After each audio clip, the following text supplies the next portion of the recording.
որովհետև մեզ համար մի մանուկ ծնվեց, մեզ մի որդի տրվեց, եւ իշխանությունը կլինի նրա ուսի վրա, եւ նրա անունը կկոչվի սքանչելի,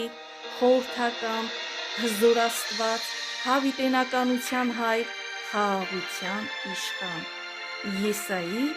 9:6 խոսք։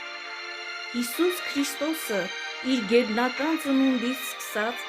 դեմ գնաց մինչ այդ ընդունված բոլոր չափանիշներին։ Նրա ապրած կյանքը եղավ օրինակ ու կատարելության չափանիշ։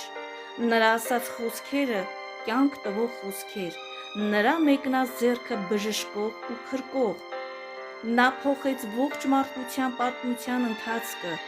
եւ այսօր էլ շարունակում է փոփոխություններ բերել։